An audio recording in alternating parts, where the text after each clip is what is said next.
I think to give us ourselves as much margin as possible, that'd be great. So I'll play the annoying role of timekeeper as well to a certain extent. A number of you have met Evelyn Davidheiser, who is the director of global studies. She joined us yesterday for the keynote and for dinner, and I know a number of you spoke with her. But she will just give a brief welcome for the university and for our the Institute of Global Studies, under which the Center for Austrian Studies sort of resides, our institutional home. So Evelyn, please. Thanks, Howard. I just wanted to welcome everyone once again to this workshop on Bruno Kreisky, a reassessment. As Howard said, I'm Evelyn Davidheiser, and I direct the Institute for Global Studies. And I also serve as Assistant Dean for International Programs in the College of Liberal Arts. The Institute for Global Studies has an undergraduate curriculum, but we also house all of the centers and programs in the college that have international content. And so, I mean, Howard said he resides under us, but I think of it more of a platform than an umbrella. I was pleased to be invited to welcome you this morning on behalf of the Institute and the college. It's so nice to be back in person after the pandemic and to see so many old friends and make some new ones. That's been a real pleasure. I wanted to thank Howard for organizing the conference and Meyer for his support, and Pat Baylor, who is the behind the scenes events coordinator extraordinaire, who has also been providing a lot of help for the workshop. I'd also like to thank the co-sponsors, Gunter Bischoff and the Center for Austrian Studies at the University of New Orleans. It's kind of nice that we bracket either end of the Mississippi River. And the Botsteper Foundation and the Austrian Marshall Plan Foundation, which have been generous supporters in many ways of the center over the years. As Howard underscored yesterday evening in his welcome, the University of Minnesota owes a particular debt to Bruno Kreisky. Without the gift to the university, the center certainly would not have existed for all these many years. The endowment really has made it possible to function. And because of that, we've been able to forge longstanding partnerships with Austrian institutions. The Austrian Fulbright, Lonnie is here, and Graz University, Saskia is our current visitor from Graz. And the relationships that we've developed with visitors who have come from those through those programs over the years have really cemented the partnerships between the University of Minnesota and colleagues in Austria. And again, the center has played such an important role in allowing those kinds of relationships to be generated. I think, as again, because you're reassessing Bruno Kreisky and that he's so involved with the founding of the center, it makes me reflect a little bit on the role that the center has played over the last 45 years. I haven't quite been at the University of Minnesota for 45 years yet, but more than 30. And so I've had an opportunity to engage with the center and to see the role that it has played. And I think it's done that both as a hub for scholars who are engaged in work on Austria and the former Habsburg lands, but also for scholars whose interest in Austria was piqued by the work of the center and the model that Austria has provided for other kinds of research. I think yesterday evening in his keynote, Professor Rothkopf, he's not here. He had a little adventure. Oh, we can. So join us this afternoon. Okay, so well, but I mean, you all were there, and he kind of raised some of those. the role of Austria as a neutral country during the Cold War, the political economic institutions that really helped small states successfully weather the economic storms of the 1970s were all alluded to in his keynote yesterday evening. And I trained as a political scientist doing Soviet politics in those days. So for me, it was really Austria's role as a neutral country and sort of the role it played in the era of détente that drew my attention to Austria. But for many political scientists in the 1980s, it was the success of the Sozialpartnerschaft that drew attention to Austria. And my husband actually wrote his dissertation on the Sozialpartnerschaft. So Austria and the Center for Austrian Studies is among the many centers that I've had the opportunity to work with over the years. Center for Austrian Studies has always held a sort of special importance to me. You've got a lot that you want to talk about, so I'm going to cut myself off. I wish you a good workshop. I'm going to be in and out. I wish I had fewer bureaucratic duties to attend to, but and could spend the day with you. But I will be here on and off during the day. So enjoy. Thank you very much, Seth. Okay, very good. Well, I think it's time to launch. Before we go into our first session right away, though, I would like to, again, remind our speakers today for the sessions before our final keynote from Ambassador Petrich this later this afternoon, to please keep your comments to 20 minutes. So we'll be, and then we will have time for ample discussion afterwards. So for our first session, let me introduce my colleague, Professor Shir Ganor from the Department of History, who is going to introduce and moderate our session. Shir. Hi, everyone, and good morning. I hope everyone's feeling well after our luxurious dinner yesterday, and it's really lovely to see you all here again. Our first panel today is titled Kreisky and the United States, and we have two speakers in this panel. I'll briefly introduce both of them. Then each of them will give the presentation, as Howard mentioned, for about 20 minutes. And then since we started a little early, we should have something like 25 minutes for the conversation and questions and answers. So our first speaker today is Daniel Aschheim. He is currently serving as Deputy Consul General at the Consulate General of Israel to the Midwest in Chicago. Before becoming a diplomat, he has worked as a director and as an advisor in the public sector and NGO sector.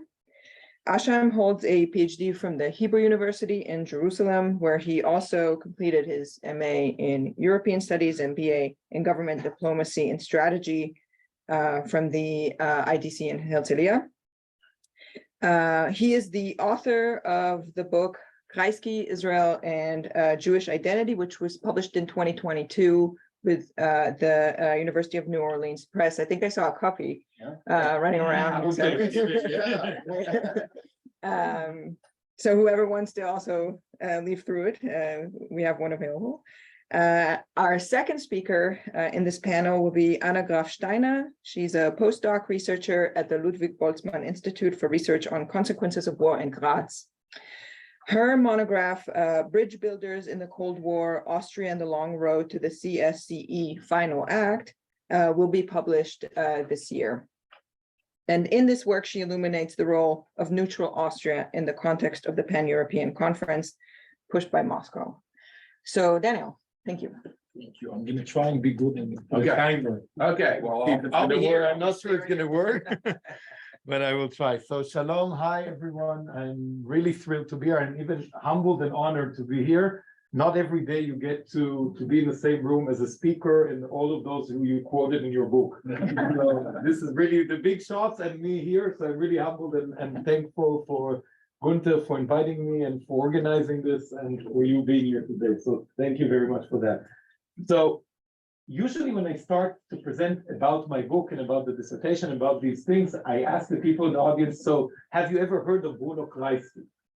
In this room, I think it's less relevant to ask because it will break my thesis. Usually when I stand, and it's 90 95% accurate. I asked that question in the beginning. Out of the group of 50 to 100 people, usually 3 people, 2 above the age of 80, raised their hand and said, yes, I've heard of Bruno Kreisky. And that is exactly the reason why I decided to focus on him. The reason, and people ask me, why Bruno Kreisky? How did you get to it? So it's a very simple answer. We had a course in 2014, intensive course that Gunther Bischoff came to Jerusalem about the Cold War history. And one of the things he talked about there was terrorism in Europe in the 70s. Unfortunately, Israel has enough terrorism to deal with, so we were not very well aware of terrorism out of Israel, especially in Europe. And one of these things we talked about was an incident that took place in Malsheg in Austria. And I Googled it, haven't heard of it, and I saw the name of the person who was chancellor then was a person called Bruno Kreisky. I Googled more, and it happened to be a Jew. And a Jew leading Austria, and this is not ancient history, not in the 18th century or 19th century. This is we're talking about 1970 to 1983.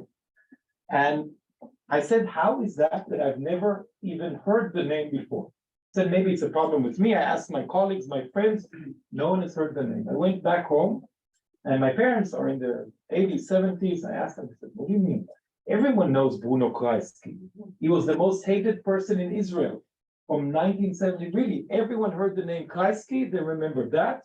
And he was one of the most loved persons in Austria and still is today.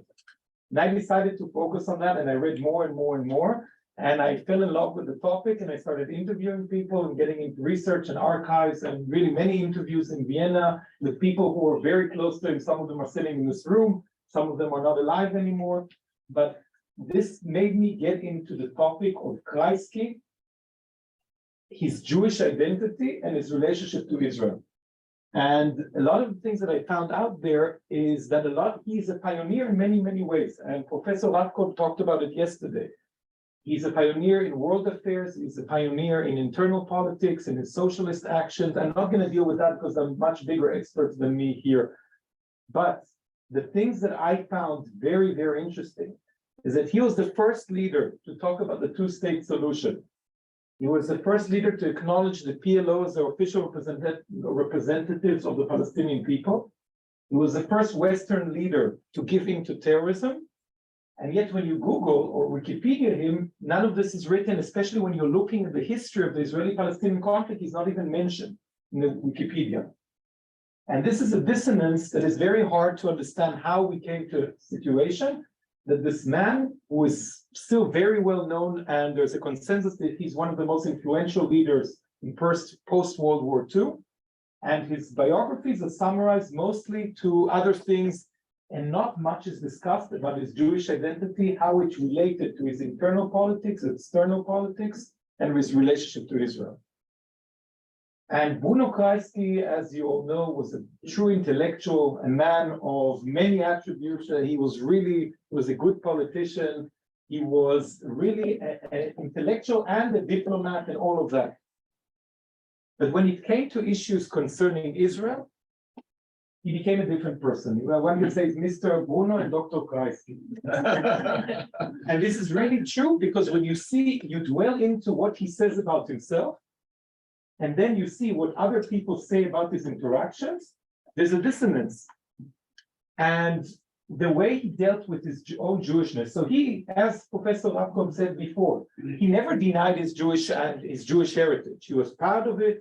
He felt like he's part of this Austrian-Hungarian empire, part of the Jew from those days. He continued to be, as Wolfgang Petrich also said, as a pre-Holocaust Jew. For him, the Holocaust was an event. And we don't have time to dwell into it very much specifically, but it's true. A lot of his relatives were murdered in the Holocaust. It must have been a traumatic event. Now, I'm simplifying it, forgive me. Usually in the room, I can say whatever I want, no one knows, but in this room, you know the truth, so I won't do it.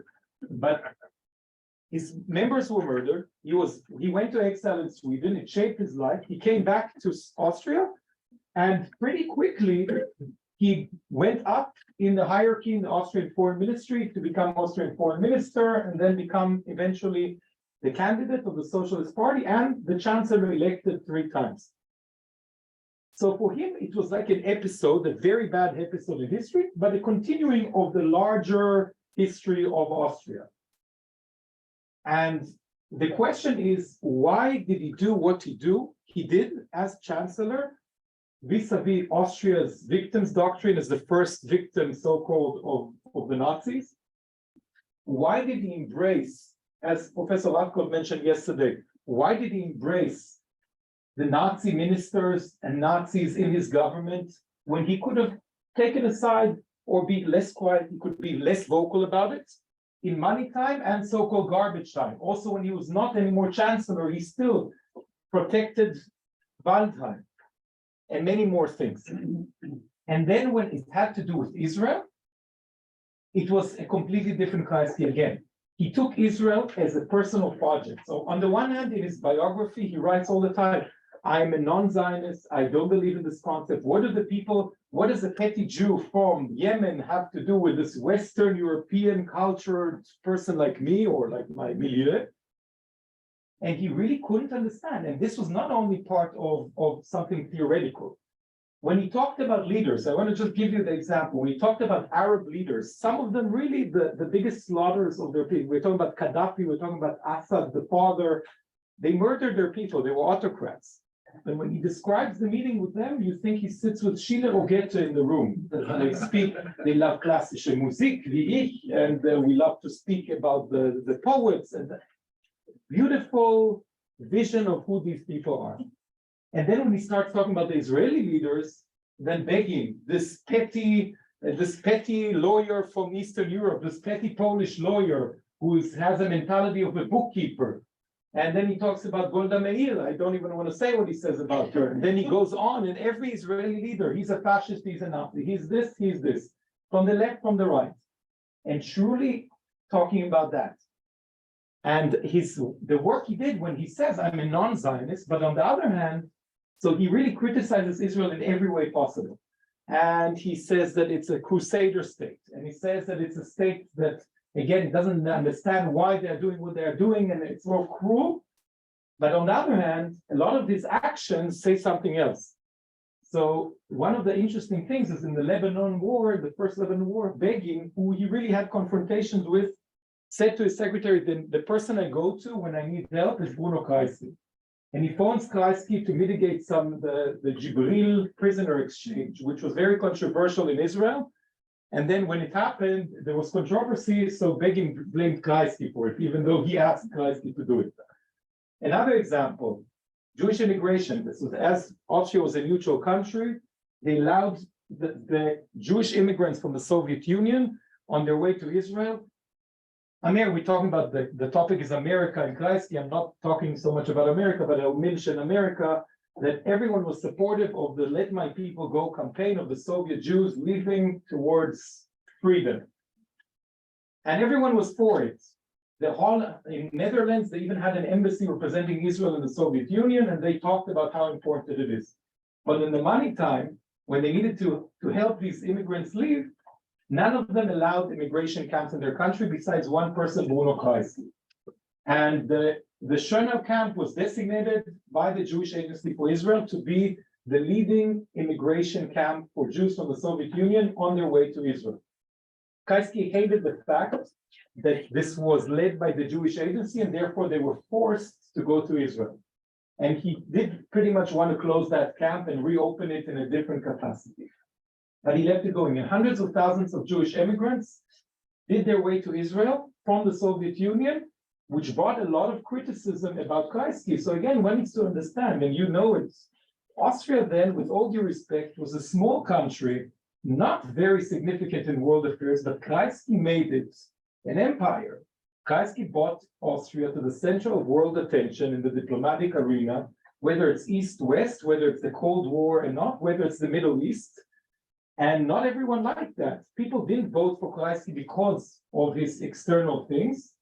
Most of them because of free education and free higher things, socialist things. And yet he brings Austria in the central of world attention into the Israeli-Palestinian, Israeli-Arab conflict. And the Arab world sees these immigration camps as the potential soldiers going to become soldiers in Israel. So they blame Austria also for that, even though Kreisky had a very close relationship with these Arab leaders, but despite that, he kept on going. The end of September 1973, a train with these Soviet Jews going from Czechoslovakia on the way to the Schönau Castle. It's crossing there. A group of 3 Palestinian, Syrian-based terrorists from the Asaika terrorist organization hijack the train and demand the following. They say, if you want these prisoners, if you want these people to be released, A, Israel needs to release Palestinian prisoners from jail. B, you need to release us, the terrorists, after we finish this operation. 3, the most important, you need to close down the Schönau camp. Now, I'm opening brackets. There is the claim that I don't know how much it's true, it's in the book, but there are evidence for that as well, that Kreisky himself spoke to the Arab ambassadors who came there to mitigate, and he told them to tell the terrorists to offer to close the camp because it was in his interest. Maybe yes, maybe not. Bottom line is, he decided to close down the camp. He got a lot of public discourse against him from America, from American Jews, non-Jews, from the American president, from European leaders all over the place, because this was officially the first time a European leader gives in to terrorist demands. One needs to remember this is a year after the massacre of the Israeli athletes in Munich, and the world is traumatized to see the bad handling of the German authorities tactically and strategically. And Kreisky claims that he did everything to save lives, and he did save lives. Eventually, no one was hurt. They were released, the prisoners were released, and a few months later, they reopened the camp through the Red Cross, and the immigration continued. Nevertheless, that didn't change the fact that Golda Meir, who was talking in Strasbourg in the Council of Europe, she was then the Prime Minister of Israel. Again, 2 socialists, you would think they'll be very close, but no, they were not close. Comes in directly into his office in Vienna, gets in the room, her face shows everything, gets in the room, they have a very hard conversation, they sit there for an hour and a half, all the Israeli press is standing outside waiting to hear what's the news. They're getting out, and they ask her, so this is the Meir, Prime Minister Meir, how do you summarize the meeting with Kreisky? And if one sentence is remembered by the Israeli public today, is the sentence that was quoted by Golda Meir. And all of the newspapers in Israel had that line saying, Golda Meir, even a glass of water he didn't offer me. That was it. That was the summary of the meeting. Later, I interviewed Margit Schmidt, who was his close assistant, said that Kreisky was so hurt from that because not only did he offer her to go and get a shower, they baked a cake and gave coffee, and it was all a fake news. Doesn't matter. That was how it was that was how it was published. So it went back to Israel. Cabinet meetings are held. All the newspapers are talking about Kreisky, self-hating Jew, and the person who doesn't help Israel. Cabinet meeting are sitting there. The Israeli army are starting to say that the Egyptians are on the southern border, are starting to move. The Syrian forces are moving from the north. And Golda Meir says, yeah, interesting. But Kreisky is a self-hating Jew. He doesn't like himself. It goes on and on and on. One of the persons who was sitting in that cabinet meeting is quoted saying, on those days, you would think Israel has a front of the Danube River and not of the Suez Canal. But the only thing she talked about was Kreisky, and she was obsessed. The weekend happened. The morning after, the Yom Kippur War broke out. Now, there are other incidents about it. We don't have enough time to discuss, but there are a lot of interesting things about was it a planned deception or not? Because it was a Syrian government-based organization. Did Kreisky get a warning in advance about the war by the Egyptian envoy who came and thanked him for the closing of the Schönau camp? The answer is yes, that's for sure. But there are debates between an ambassador who sat with him in the room. There were 3 people in the room, Kreisky, his ambassador, and Fahmy, the Egyptian. Kreisky claims in his memoirs that the Egyptian said there will be war sometime. The other one said, he said there will be an imminent war very close. He didn't say anything. He was so angry about Golda Meir, he didn't tell her anything.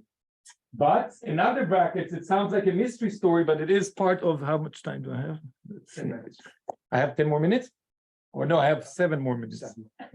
Yeah, I'm nicer. I'm better than you are. So when we are talking about this, it brings another bracket because he came, there was an interview. These some are facts, some are talking about facts. I'm not a journalist, so I don't know what's true or not. But Shaike Ben Porat, a very well-known Israeli journalist, came to Vienna on that weekend to interview Kreisky. It was for a magazine article for the Yom Kippur, not war, for the Yom Kippur holiday newspaper. They didn't know a war would be out here, to talk about the incidents and more. And he sits and discusses and talks about the world, talks about how Israel needs to change its policies towards the Palestinians, the regular things that he said. And then here, Barbara Taufe, who's very close to him, tells me that Kreisky told Shaike Ben Porat in that interview about the meeting with Fahmy that war will be coming soon. Shaike Ben Porat, according to her, goes to his editor, Eitan Haber, who later became the head of the bureau of Yitzhak Rabin, the one who announced that he's murdered, but then he was the editor of the New Yediot Ahronoth, the biggest newspaper in Israel. And he tells him that he goes and checks with Israeli intelligence. They say, Klatch, don't write it, it will scare the people, don't do that, and it was not published. Now, Shaike Ben Porat is long gone, so I can't ask. Kreisky is long gone, but I phoned Eitan Haber, and Eitan Haber was very sick those days. He passed away a few months after. It took me a long time to get a hold of him. I had a good conversation with him until the minute I came and asked him about that fact. And it felt like a journalist suddenly asking a question. He did not like me asking that. He suddenly changed his tone, and that was the end of the conversation. Now, for his respect, I didn't put that in the book in that sense, but that was the feeling of the thing. So again, true, not true, how much is true, it doesn't matter. Israel had enough warnings without it. So without Kreisky, they should have known. But this is part of this dissonance between what was and what wasn't. And Kreisky deeply in the end cared about the future of Israel. So in a very controversial way, and he did very controversial things, but yet this was in and out all the time, this dissonance, one step forward, two steps back, one step in terminology, very, very harsh against it, and on the other hand, does actions for it.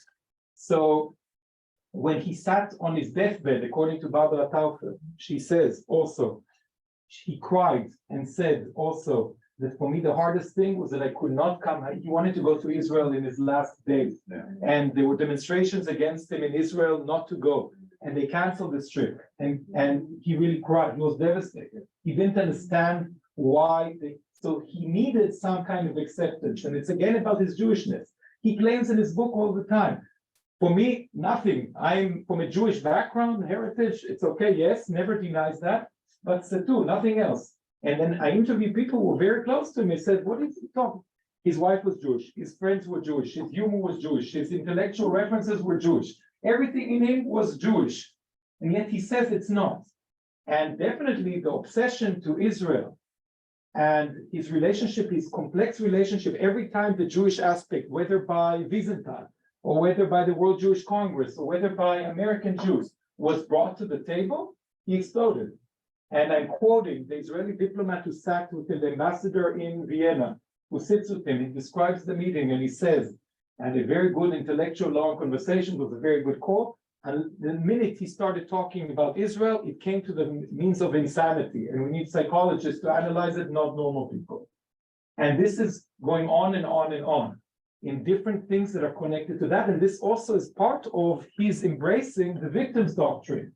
So he was, and I'm always asked, why did he do it? So definitely one of the reasons, realpolitik, he knew that you need to get elected in anti-Semitic Austria. You need to do what you do. You can't be elected if not be.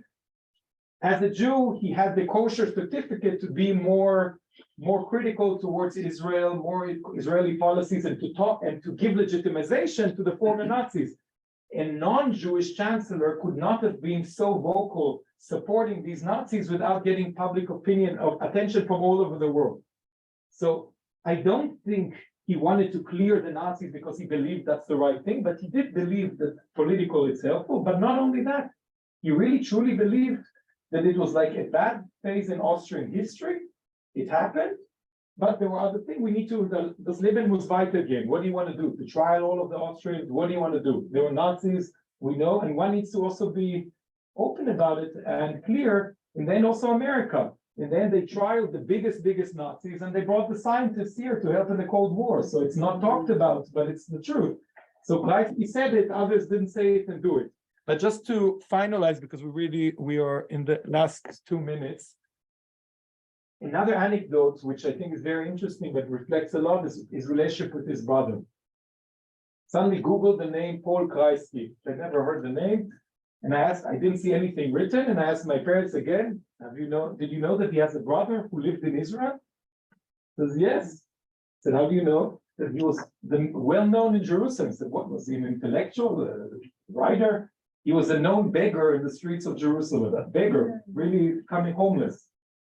And he had an accident as a child, and his son was serving the Israeli army, his brother's son. And you see Kreisky also in his memoir, and everyone says, he calls the Israeli army like the Crusader army, and then on the other hand, he's proud of his nephew serving in the Israeli army all the time, in private conversations and public conversations.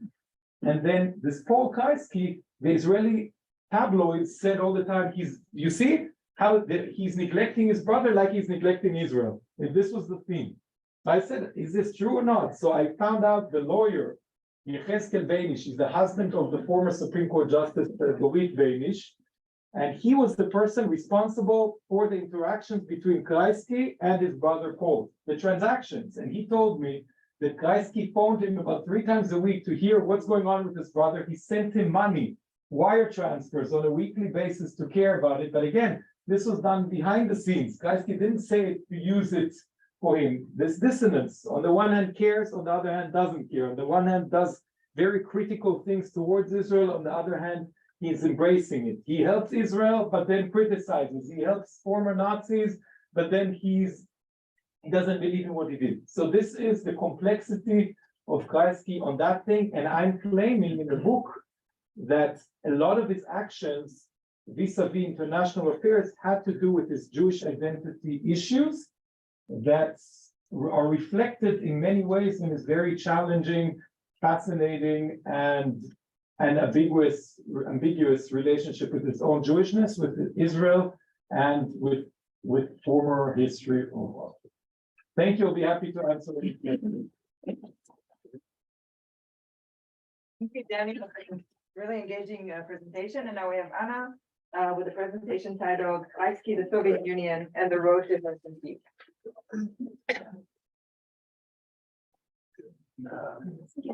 Yep, exactly. Yep, it should actually be already up. Yep.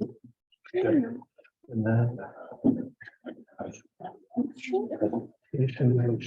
this little. Yeah. There we go. Yep. Okay, perfect. So good morning, everyone, and thanks for inviting me. Today I will give a talk about Kreisky, the Soviet Union, and the road to the Helsinki Final Act of 1975.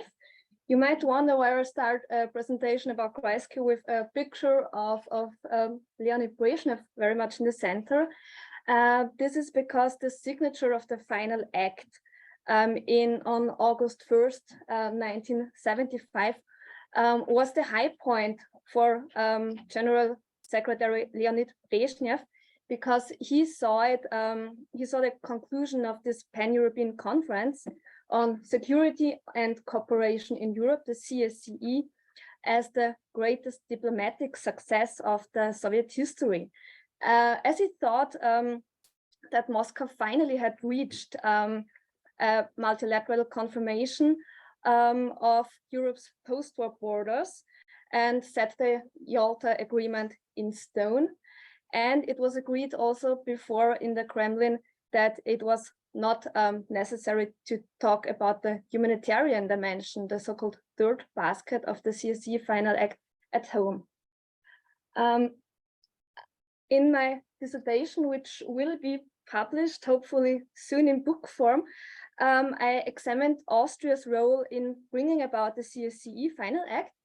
And there you see Benjamin Gilder's book, which was a pioneering work about Austria as a neutral mediator in the CSCE diplomacy and policy. And my research complements his picture by drawing on Soviet sources for the first time. There was this project funded by the Austrian Science Fund on the role of neutral states in Soviet foreign policy strategy, 1969 to 75.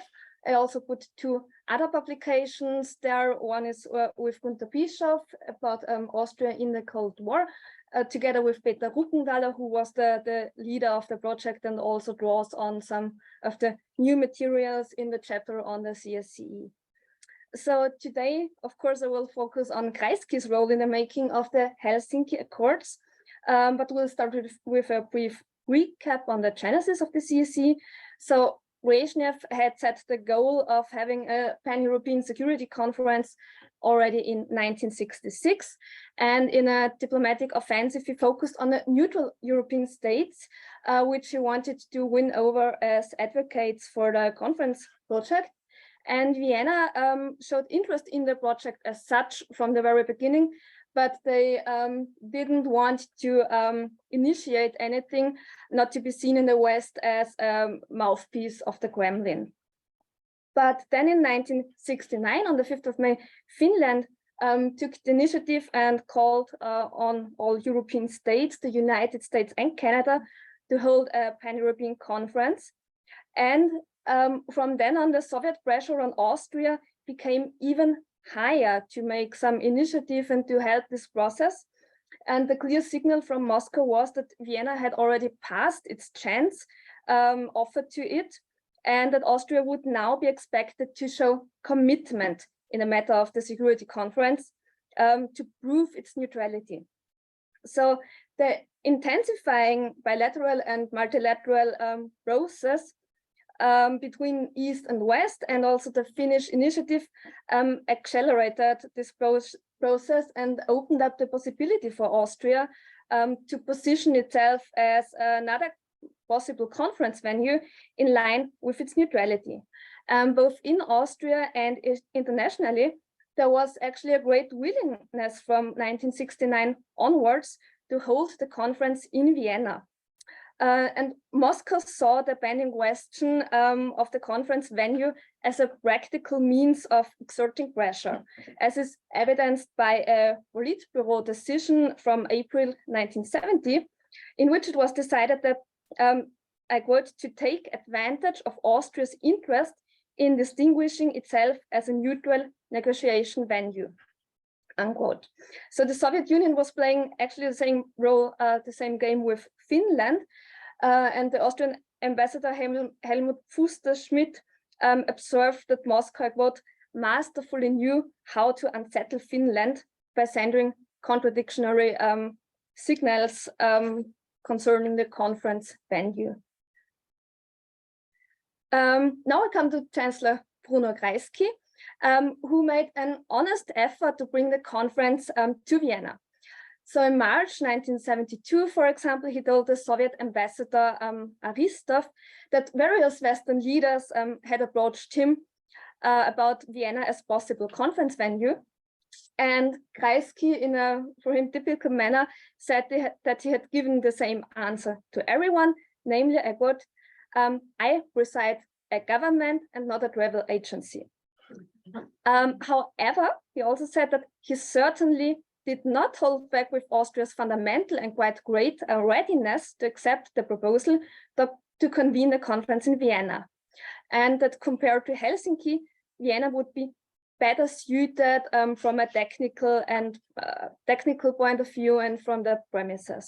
But in the end, it was beyond Austria's influence that the conference did not take place in Vienna, but in Geneva for the venue of the ambassadorial talks. And a major factor was that Vienna had been accepted as the host for the neutral balanced force reduction talks, and especially France didn't want to have both conferences at one place. So Kreisky's efforts remained unsuccessful, which was a first major setback on his road to the final act.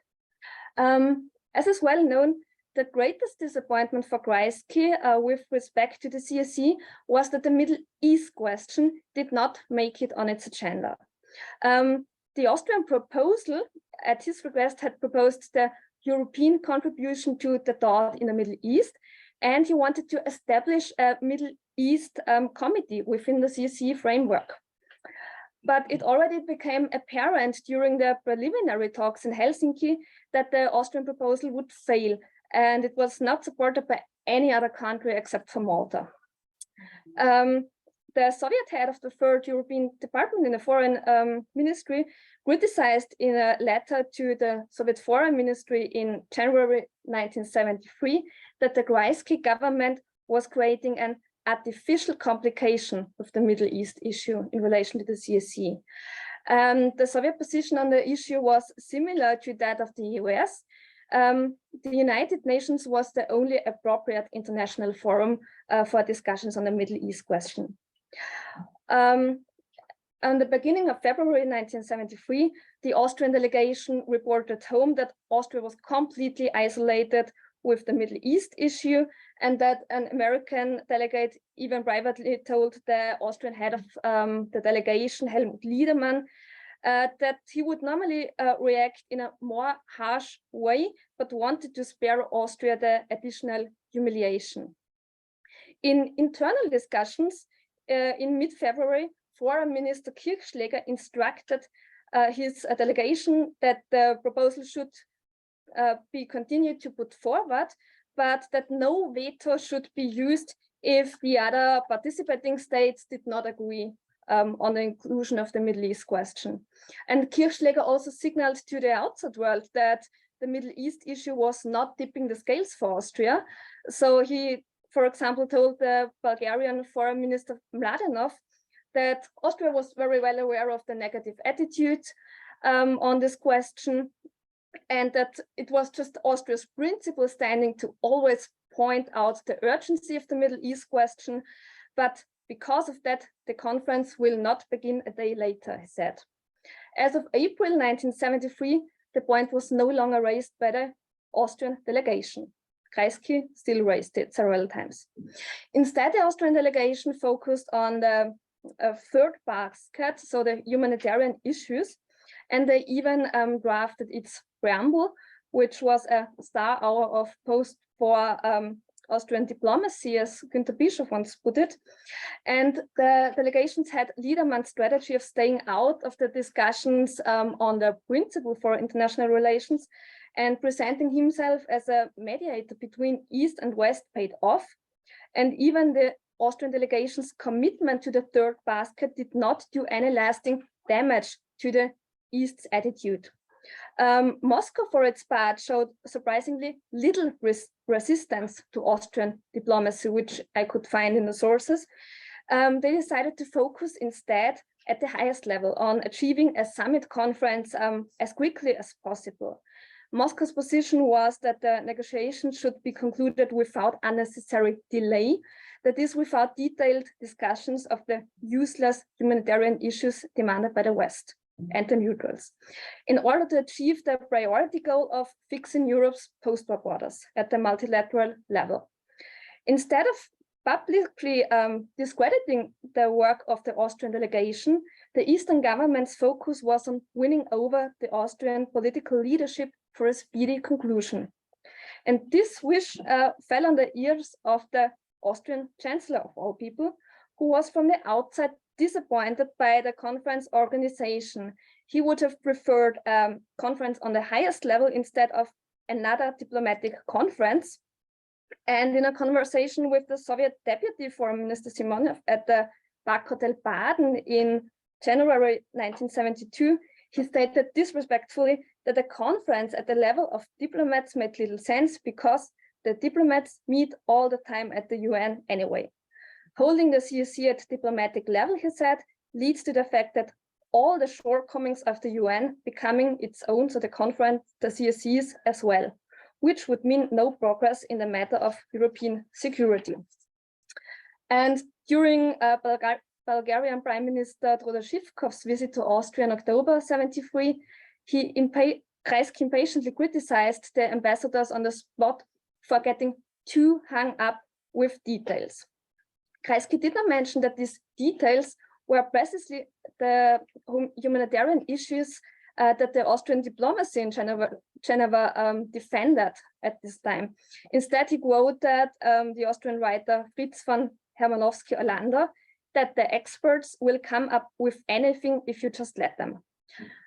Contrary to the official Austrian position, so that a high-level concluding summit must be well prepared, the Chancellor demanded that the ambassadors be required to prepare the conference in such a way that it can be concluded reasonably successfully. The main issues would eventually have to be resolved by the governments anyway. In April 73, Leonid Brezhnev declared at the plenary session that relations with the neutrals should be activated in order to get the protracted negotiations in Helsinki underway. Already in January, Alexander Bondarenko, in a letter to the Central Committee of the Communist Party of the Soviet Union, it was the very same letter in which he criticized Kreisky's insistence on the Middle East issue, explicitly recommended that the interest of the Kreisky cabinet in playing a more active role in European affairs should be used, and that Austria should be more strongly involved in USSR foreign policy planning. Accordingly, the chairman of the Council of Ministers, Kosygin, visited Austria in July 1973. This visit was arranged at extremely short notice and caused an international stir because it took place immediately before the end of the foreign ministers' meeting in Helsinki. And the CIA assessed the visit as a part of an orchestrated effort by the Soviet Union to influence the neutrals. Washington was struck by the fact that the joint communiqué on the occasion referred for the first time to the neutrality anchored in the Constitution and even recognized Vienna's contacts with the EC. Two absolute scoops, which made another passage of the document fade into the background. Because in the communiqué, both states declared their commitment to strengthening peace and security in Europe on the basis of the principles worked out in Helsinki, but mentioned only those principles which were high on the Soviet list of priorities, namely sovereignty, the renunciation of the use of force, non-interference in internal affairs, and the cooperation. But no mention was made of human rights principle, the peaceful change of frontiers, or the right to self-determination. Kreisky visited the Soviet Union from May 28 to June 1st, 1974, and the Soviet embassy rated it as a success. From Moscow's point of view, the most important result of the meeting was that Kreisky publicly stated that the Austrian side would do everything for a speedy conclusion of the ambassadorial meeting to reach a summit conference as soon as possible. Austria was thus one of the first capitalist countries to take this position officially. And in the Austrian Foreign Ministry and in the delegation, Kreisky's statement was received with horror. It was contradictory to the interests of the delegation, and it was feared that Moscow would ensnare Kreisky for tactical reasons. According to the Soviet embassy, Kreisky's Moscow visit had left a deep impression on Kreisky. The embassy was pleased to report to Moscow that Kreisky had taken the implementation of the agreements reached in Moscow under his personal control, and that Kreisky had repeatedly stressed the sincerity of the Soviet Union's peaceful intentions to international interlocutors. Kreisky also informed the Soviet Chargé d'Affaires Mamontov about the content of his talks with Nixon and Kissinger in June 1974, when they were on their way to the Middle East. And then 2 weeks later, Nixon would visit Moscow. Kreisky told Mamontov that he, Kreisky, had explained to Nixon that it was high time to convene the Pan-European Conference. And he also told Nixon, he said that it was not necessary to solve all the questions that are currently being discussed in Geneva, in particular those of the third basket, which contained, I quote, many small and simply unnecessary questions. According to US documents, Kreisky indeed had told Nixon that Brezhnev wanted and needed a CSC summit and that he couldn't understand why the rest refused. To Nixon's rejoinder that the final act was without substance, Kreisky replied that the substance lay in giving the world a sense of security, and that the third basket would give a psychological sense of security to the West. Kissinger, by the way, described the third basket as a massive hypocrisy and eyewash. Kreisky made clear that he believed that the focus should not be on the substance of the final act, but on the process to follow. He said that the thought creates liberalization and not the other way around. The Soviet Union simply couldn't allow more liberation in the satellites than in the Soviet Union. So for now, promises in the humanitarian field was all that could be obtained. The important thing, Kreisky said, was to agree on follow-up conferences so the situation doesn't get frozen. One exchange of words between Nixon and Kreisky, which Kreisky reported to Mamontov he had made, was, if it took place, that Kreisky said he had rejected Nixon's argument that Jews were persecuted in the Soviet Union and that the immigration to Israel was limited. And he said that he had called this an untruth. I quote, Kreisky said that he had said only those Jews who have come under the influence of Zionism emigrate from the Soviet Union. He had been able to convince himself during his stay in Moscow and in conversations with Soviet scientists that in some scientific research institutes in Moscow, up to 40% of the scientists were Jews. In his conversation with Nixon's successor Henry Ford in November 1974, Kreisky again stressed the need for follow-up conferences and that he did not believe in a substantial conversion in communism. This was an exercise for young diplomats, he added. Despite many efforts, the final act was not ready for Kreisky and 34 other statesmen to sign until August 1st, 1975. From the perspective of 1975, East and West could celebrate the signing of the final act as a success and the grounding of the thought.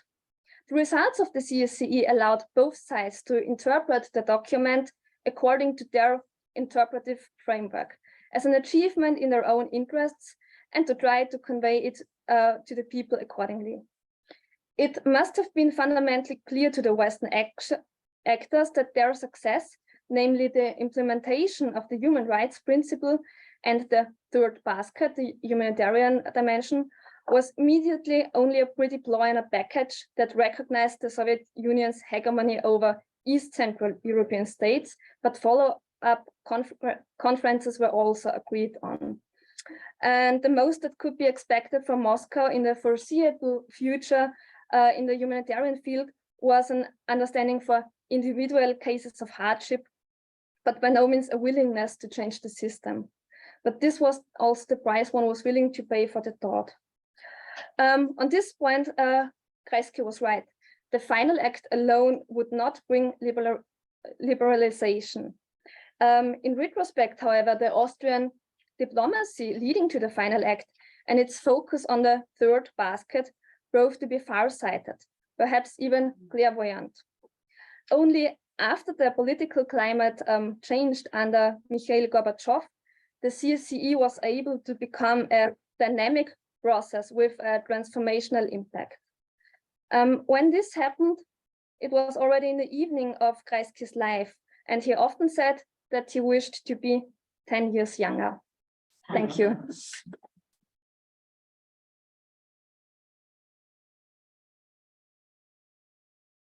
Okay, thank you so much, Anna. So we now have about 20 minutes or so for questions.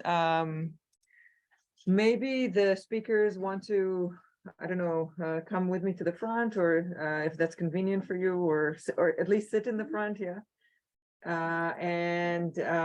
Yeah, I'll start collecting questions. Gary? Well, thanks to both speakers for very enlightening talks. I have a question for Daniel. Dan, you addressed many big issues. This is a small issue, maybe no more than a footnote. Kreisky, of course, was not a career diplomat.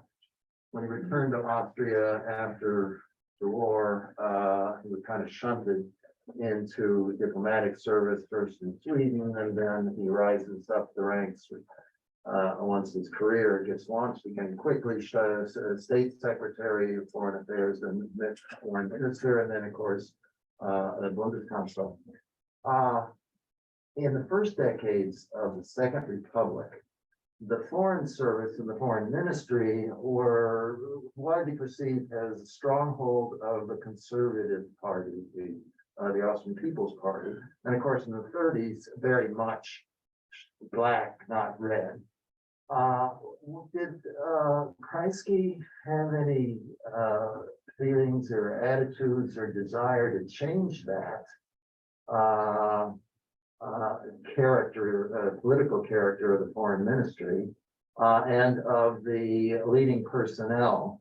And I have to ask, since a number of us in this room know Ruth Wodak, and Wolfgang maybe knew her father, Walter. It was my predecessor in Belgrade. In Belgrade, yeah. Many years Walter earlier. Wodak was one of the few Jewish ambassadors, and of course a career social democrat in the 50s.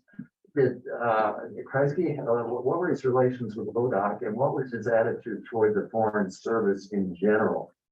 So thank you for the question. I'm not a big expert on these specific fields. I'm sure others in the room are more expert. I will say that Kreisky himself founded the Diplomatische Akademie, again, which is the most important diplomatic way of bringing new cadets in, the professional diplomats. So he built the framework and he cared deeply about foreign policy in the deepest way. So who the people are, what they are, how to make them professional and not just people who are political appointees here, but build a professional diplomatic service.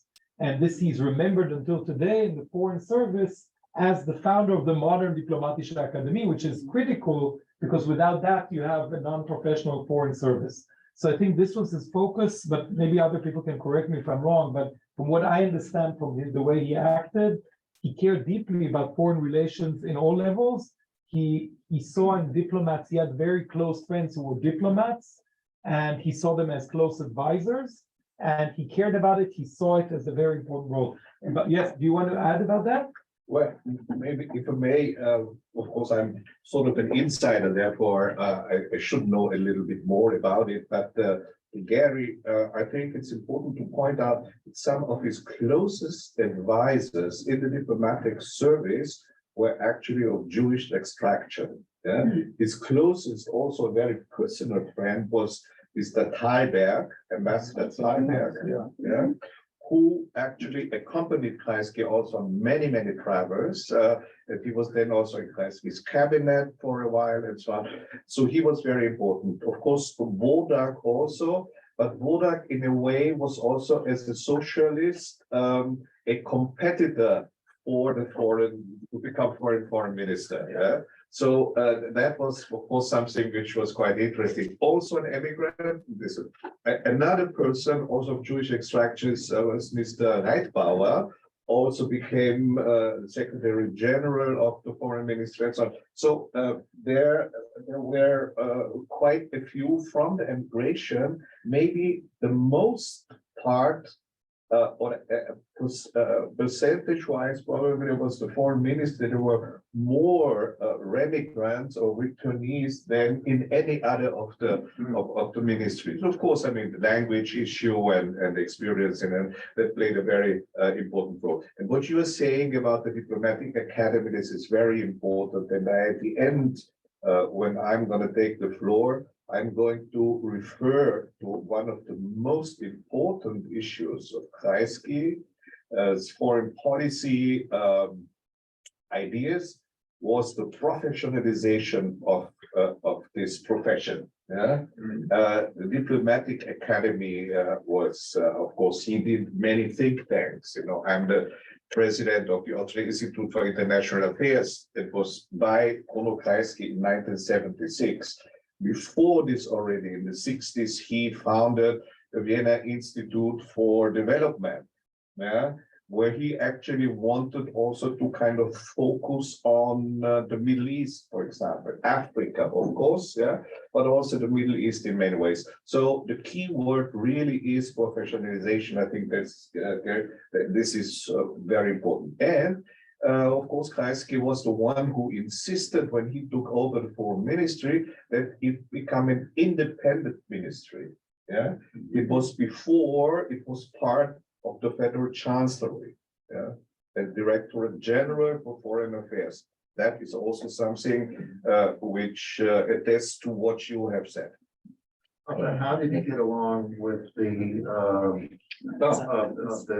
conservative, the People's Party, the diplomats that were clearly affiliated with the People's Party? Yeah, you know, Kreisky actually established this kind of us feeling, you know, at the diplomatic core. So, and he actually very much, almost, I'm sure consciously, went beyond this socialist boundaries, so to speak, yeah, in appointing people, or there were non-socialists working in his personal cabinet, for example, all the time, you know, and he preferred over the People's Party, he actually preferred the so-called independence, which is called Gruppe Ballhausplatz, mostly aristocrats and people were not affiliated neither with one or another party. And Kreisky also had a certain penchant for aristocrats. He sort of liked them. Maybe this is also some sort of a, you know, feeling somehow in a society where aristocracy is so important and where Jews traditionally have been outsiders, that he had a certain satisfaction in employing aristocrats who were then serving him. Yeah, I think that might have played a role. Okay, we have one comment on that point, and then we have a question in the back. I have a comment and then I have a question for Anna too. I've written on this, Wolfgang, Gary. This is an important issue in Austrian post-war foreign policy. And the way I framed it is usually that the SPÖ had a Nebenaußenpolitik, an alternative foreign policy. And this had a lot to do with actually Vice Chancellor Adolf Scherf, who appointed Kreisky as State Chancellor in 1953 because he wanted to have an Aufpasser, somebody surveilling Fiegel, before Fiegel Gruber as foreign minister. And at the most important overseas embassies, this also happened after the war with SPÖ Aufpasser being appointed towards conservative ambassadors. So say Wodak in London with the conservative ambassador, Limberger in Paris with the conservative ambassador, yeah. So that's what I would call SPÖ Nebenaußenpolitik, meaning given what you said, how much foreign policy was in the hands of conservatives, the SPÖ playing a larger role after World War II wanted to make sure that they played a role too. Yes, please. Okay, my name is Kathleen. My name is Kathleen Gizon, political science. I have two questions for Daniel and one for Anna. Daniel, when I hear you, and I only learned last night about your book and Googling, you know, about Kreisky complex attitude toward the Jewish question, it reminds me of Hannah Arendt. And as you know, Hannah Arendt, after publishing Aschheim and Jerusalem, and she had this very endorsement of a secular Israel, non-sectarian, non-religious space. And I marvel at the strength of those people to withstand, in many ways, the pressure of opposition. And so I don't know if you will have a comment about the connection between those two thinking. And then I wanted to ask you, are there successors today in Austrian either academia or politics to this kind of viewpoint, given that Kreisky even had Jewish advisors? So that's my question for you.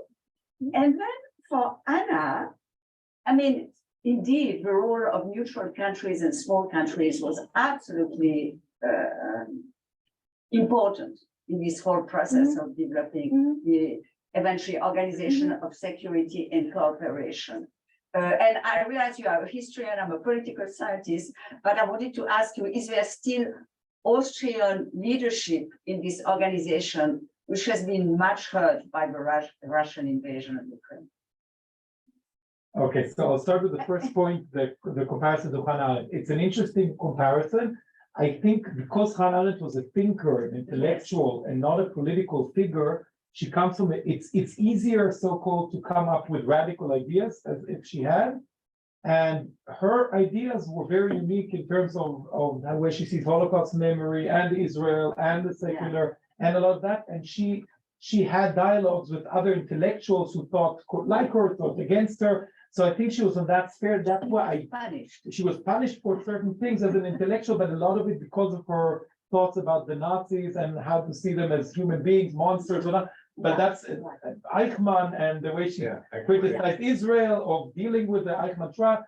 It's a very complicated, complex, fascinating topic. But I think because she came from that sphere of an intellectual, of Daniel Goldhagen and all of these kind of things, I would put Kreisky actually. Some say it as an interesting comparison. When a few days after, when the Yom Kippur War broke, Henry Kissinger was the Secretary of State in the U.S. And there's the famous conversation between Israel was really an existential threat. And Israel needed support, financial support, but mostly weapons from the United States to help Israel during those days. And there was a conversation between Golda Meir and Henry Kissinger, who was also a Jewish Secretary of State. And she tells him, don't you see, we are really losing, we need your support and we need it now. We're an existential threat. And he told her, look, Mrs. Meir, you need to know who you're talking to. First, I'm an American citizen. Second, I'm the US Secretary of State. And only third, I'm Jewish. And she says to him, don't worry, Hebrew we read from right to left.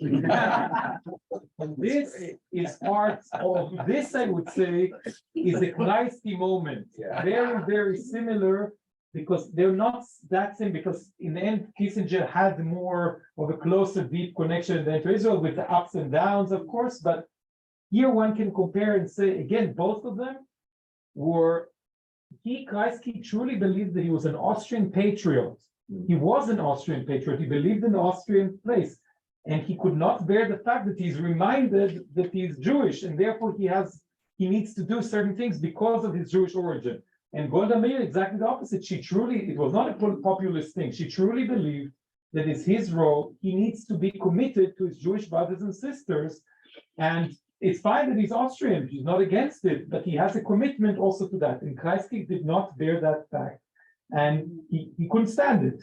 And therefore, I think this dialogue, and people asked me recently about Zelensky, if that is that, I'm not going to get into that, it's a different story. But again, it's the issues of identity or race today all over. I'm talking in my other hat as a diplomat. I go to synagogues, I go to communities, we have conversations about Jewish identity, the relationship to Israel, blames of still double loyalty questions that people are raising, anti-Semitic questions. So these were relevant then, they're not less relevant today, unfortunately, these conversations. As to your second point about if we see continuation there. So I think the ones who reflect Kreisky's legacy and heritage, is the Kreisky Forum in Austria that gives also prizes to leaders around the world who they claim that follow Kreisky's lead. Now, one of the challenges I saw as writing this book, and I'm sure it's not only my challenge, is the memory of Kreisky is divided into two groups. Those who claim, like I said from Israel, that he's a self-hating Jew, that he was against Israel, that he was an anti-Zionist, and he should be framed as such. And those who praise whatever he does and says he had no flaws, he's a perfect statesman, the best thing ever God created.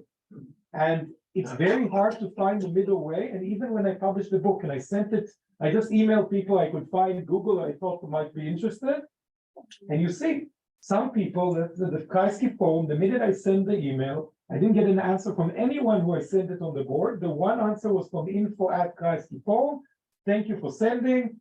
we acknowledge him and his good things, and also at times they're not. Thank you, Kreisky, for not reading the book. I got it the minute after I sent it. So it's part of the thing that you are or here or here. And I tried in this book to put it in a kind of objective and neutral way, to say he was not a saint and he was not a devil.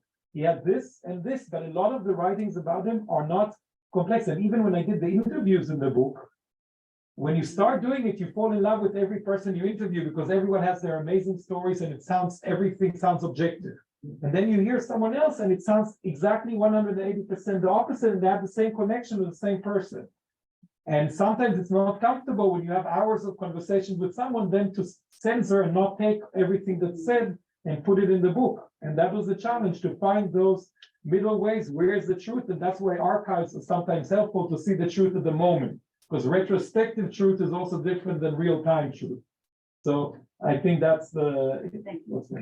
Anna? Okay, so for Austria's role in the CSCE, of course, Austria was a minor player as a small country, but the interesting thing about the CSCE as such is that this was a conference where every country had the same vote. So the neutrals were sitting on the table, but decisions had to be a consensus found among all 35 states. And this is why we chose to make a project on this, because the neutrals could have been sometimes the weight that makes the decision, because we have the two blocks and they are somehow in between. And Austria, I think the diplomacy was very skillful, so they acted as mediators. They didn't involve in these discussions that were very harsh concerning the first basket where the principles were agreed on. So they left that aside and instead found their main field of activity in the third basket, and then in the formulation of the principles or of the content there. So to your second question about Austrian diplomacy today, I think this is connected to what Oliver Radkold told yesterday. Kreisky was a person who somehow shaped Austrian neutrality, and this sense of the role of neutrality is still very important to Austria today. So there is a discussion that popped up 1 year ago about what the sense of neutrality is given the war in Ukraine. What was really ended by the Chancellor, who said no, there is no discussion on the neutrality. We can of course discuss about the budget for military and so on, but neutrality as such, there is no discussion about it, and no one could win an election when he really would question neutrality as such, because the Austrian thinking is that a neutral state can play some role on an international field, be the mediator. Whether Austria really does that today, this would be another question, and whether neutrality today can play this role in this in the world we have. So I think there might be others who can better talk about Austrian diplomacy today. But what is important for Austria, and especially for Vienna, is to be place of many international organizations, also like the OSCE. And the OSCE, which is the CSE process reside. as an institution that's based in Vienna, and this is important to Austria, of course, to be a meeting place. Okay, we have 3 questions still, and we're more or less at time. Can we collect and maybe do it really quickly? Okay. Very Great. answers. Yes. Yeah, So- I wanted to ask you, Anna, if you bring the third picture up again. The third Because I think you sort of, the last picture, of the because that's in a way signing. remarkable. Yeah, this one, because what you have here is Honecker and Schmidt, Yeah. two German chancellors sitting next to one another. Yeah. And that's really the result of Franz Ostpolitik in many respects. And of course, basket one of CSCE dealt with borders. Meaning the Soviet Union wanted to have the post-war borders acknowledged, recognized, and that meant not only the borders vis-a-vis Poland, but also that would have included to accept the GDR, which of course the West Germans didn't want to do. Can you talk about that? Yeah. Okay, and you had a question? No? Yeah, no, I just wanted Okay. something what Martin Petrich mentioned. Yeah, I think Willibald K., a foreign minister under Kreisky, who came from a conservative political background, served as a good example for overcome these, thinking in political categories. Kirchschläger. Yes. Independence, the independence or conservatives. I mean, maybe just a footnote.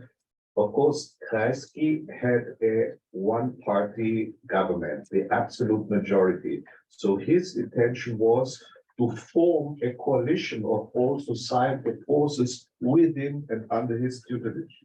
That was therefore he appointed the very prominent ÖVP person, Mr. Kore, to be the president of the Austrian National Bank, for example.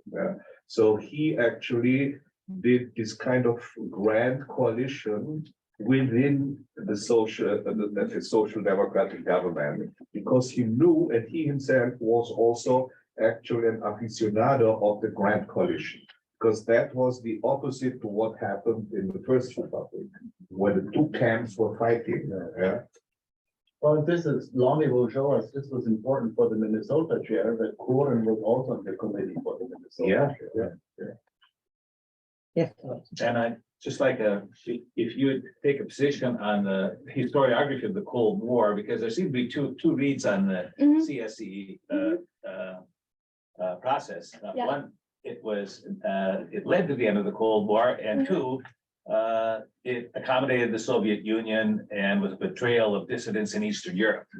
And because when you look at the Second Cold War, you have Ronald Reagan, Maggie Thatcher, Jean Paul II, and Helmut Kohl, and these weren't Bruno Kreisky's kind of people.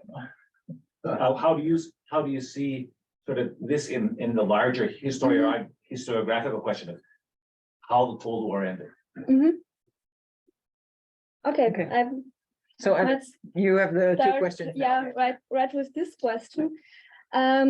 You're right that the literature most often presents this picture as the final act, like the first step, and then was the Berlin Wall. So I think, yeah, I'm sure this is not true, and you spoke about the dissidents. So for example, in Moscow there was this group, the Moscow Helsinki group, which was founded in 1976, which claimed actually to Western governments that the third basket especially was not a reality, of course, and they reported hardship, humanitarian issues to the Western governments. And at first I found it interesting that one of the founders, which was Yuri Orlov, he said that in 1975 he saw the final act as a betrayal, as he said, from the Western countries, that they accepted all the Soviet demands and they must know that they get nothing in return. But he said that another another founder saw it differently and thought, okay, yes, this is the situation, but we can use it. And the next step was to make use of the final act as something East and also the West committed themselves to. And then they reported to Western governments. And the main aim was to put the Western leaders under pressure to talk about such issues in conversation with Eastern leaders. So there were, of course, success stories immediately, but only in those cases when it became public. So when the cases became public and when they were well known. So there were some individual cases that could be resolved, but in general, the climate even went in the other direction. So in 1977, there were already more arrests. Then it was not for like political reasons, but for psychological reasons when dissidents were arrested. So the numbers even went up 2 years after the signing of the Helsinki Final Accord. And coming to Reagan, there's one quote I found actually in a Bulgarian document that I might show you in 1980, when Kreisky said that